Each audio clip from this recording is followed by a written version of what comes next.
Welcome back to the lecture series on heat transfer operation. This is Yogesh Landge. In today's video lecture, we will see the effectiveness NTU method.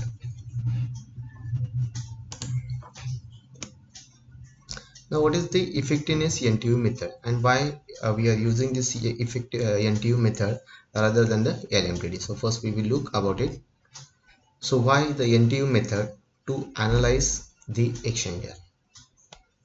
The first reason is the LMTD method is very suitable for determining the size of the heat exchanger when we know the mass flow rate, the inlet temperature of the hot and cold liquid, and the outlet temperature of the hot and cold liquid.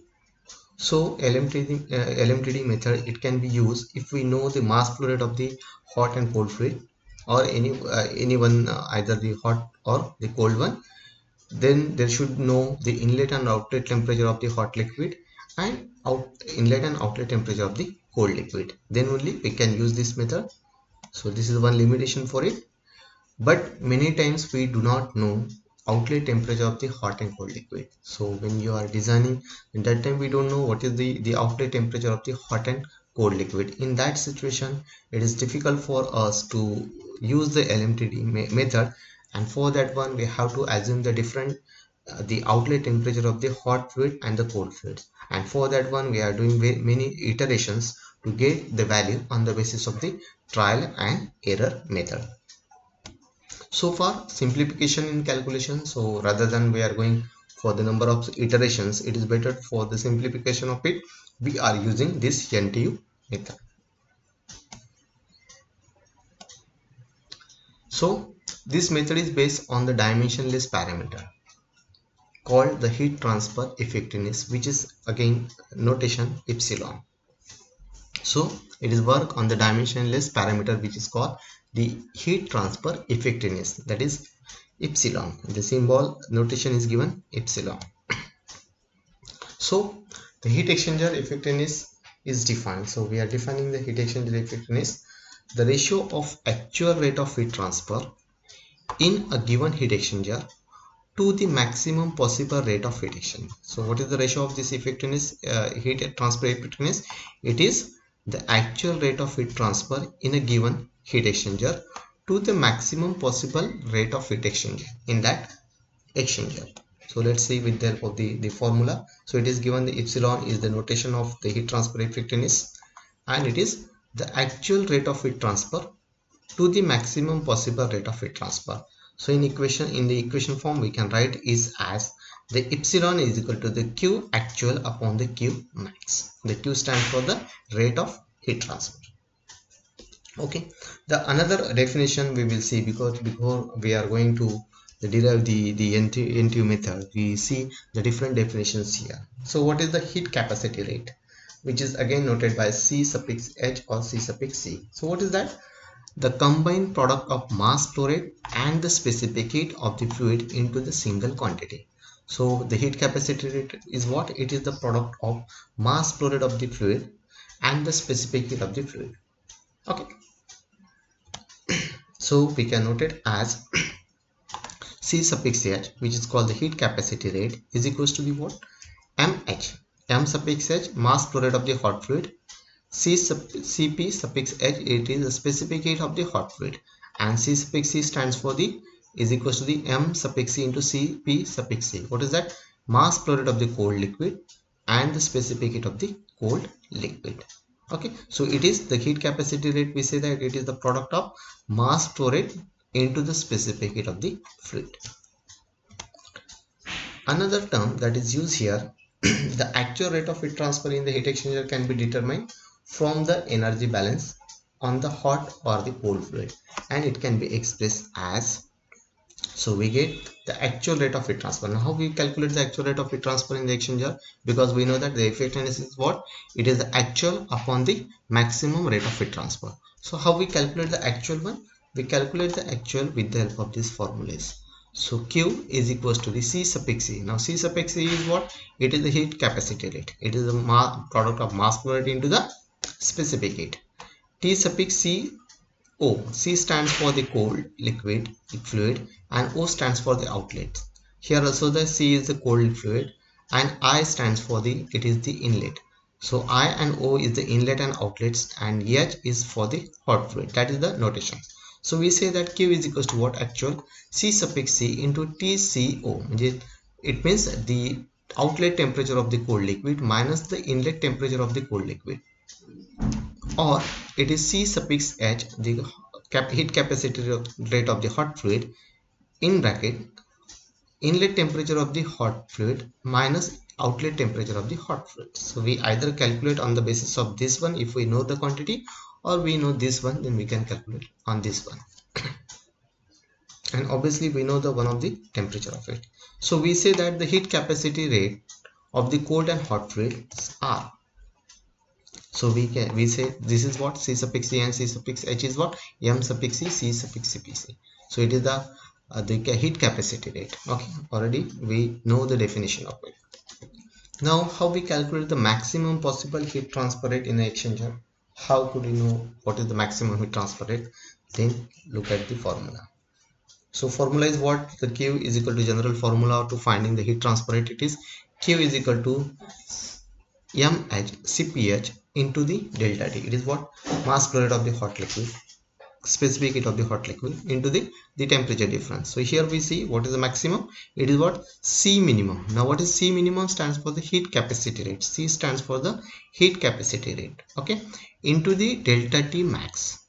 So we get the value of Q max only when we have this value is C minimum and the heat capacity rate is minimum and the delta T is maximum. So what is the condition? It is the Q max is equal to C into the minimum into the THI minus TCI. What is THI? This THI stands for the temperature of the hot liquid at the inlet minus temperature of the cold liquid at the inlet, and that will give the maximum temperature difference, and we take that quantity. Okay, where we say the delta T max is what? It is THI minus TCI. Where C minimum is what? What is the minimum? C minimum, C stands for the heat capacity rate, as I said. So C minimum is what? It is the mass flow rate of the cold liquid into the specific heat of the cold liquid, or it may be the mass flow rate of the hot liquid into the specific heat of the cold liquid. Either this value will be the minimum or this one is the minimum. That will give the maximum heat rate. So we have the effectiveness. Effectiveness is what? It is the actual heat transfer rate. So we calculate the actual from this formula, and maximum heat transfer rate we calculate from this formula. So here you see the delta T maximum at the condition THI, inlet temperature of the hot liquid, and minus inlet temperature of the cold liquid. That will give the maximum temperature difference in the system. Okay. So we say that the smaller heat capacity rate, larger temperature change. So this is the case. What? A smaller heat capacity rate will give the maximum temperature change. Okay. Now let's see when the heat capacity of the hot fluid is less than the heat capacity rate of the cold fluid. Now we know that we have to calculate the C minimum. Okay. And for this case, we say that when the heat capacity of the hot fluid is less than the heat capacity rate of the cold fluid, in that situation, so we say that this is the condition. The C H is less than the C. So what is the case? That effectiveness is what? Q by Q max, the Q actual by Q max. Okay. So we say that we can write this Q effectiveness as THI minus THO upon THI minus TCI. What is this THI? The inlet temperature of the hot liquid fluid minus outlet temperature of the hot liquid upon the inlet temperature of the hot liquid minus the the inlet temperature of the cold liquid. That will give the effectiveness, and the condition is what? When this value is minimum than this one, in C suffix H, the heat capacity rate of the hot fluid is less than the heat capacity rate of the cold fluid. Now that case we can directly find out the effectiveness with the help of this formula. So inlet temperature of the hot liquid minus outlet temperature of the hot liquid upon the maximum temperature difference. What is maximum temperature difference? It is THI, inlet temperature of the hot liquid minus inlet temperature of the cold liquid. Even we can notate like this one also, that is if the symbol If the capital T is for the hot fluid and small t is for the cold fluid, in this situation we can write like this one: T1 minus T2 upon T1 minus small t1. Similarly, when the heat capacity rate of cold fluid is less than the heat capacity rate of the hot fluid, now what will be the situation? So again we write the formula of the effectiveness, and this is the condition: M suffix C CPC is less than MH CPH. The heat capacity rate of the cold fluid is less. Now in this case, what is the situation? Again we are writing the same formula: Q actual by Q max. Now what is the value of Q actual here? We write this is as it is TCO, means outlet temperature of the cold liquid minus inlet temperature of the cold liquid, upon the same denominator is same, it is the maximum delta T max. Delta T max is what? THI minus TCI, that is the hot inlet temperature of the hot liquid minus inlet temperature of the cold liquid. So this will give the value maximum. Okay, so Q max, and Q is what? If it is a cold liquid, if the heat capacity of the cold fluid is less, then we are using this one, the outlet temperature of the cold liquid minus inlet temperature of the cold liquid. When the MSCPH is less, then that time we are using THI minus THO, that is inlet temperature of the hot liquid minus outlet temperature of the hot liquid. And we can notate that small t2 minus small t1 upon t1 minus t1. So if we use the notation, T is stands for the cold liquid temperature, indicate the notation, and capital D is for the hot liquid.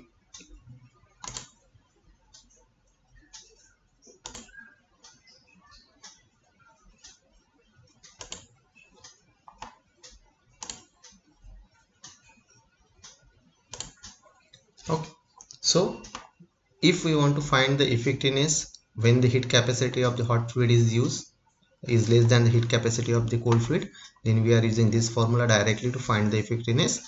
And for when heat capacity of the cold fluid is less, then we are using this formula to find in the effectiveness directly. If we know the four temperatures, we can directly get the value of epsilon. Epsilon is what? Effectiveness of the exchanger.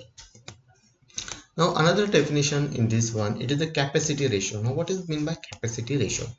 So it is the ratio of the heat capacity rate of the fluids. So we define what is heat capacity rate, which is the product of the mass flow rate of the fluid into the specific heat of the fluid. And what is capacity ratio? It is the ratio of the heat capacity rate. Now what is the ratio? It is the heat capacity rate minimum upon the heat capacity rate maximum. It means the notation is C minimum by C maximum.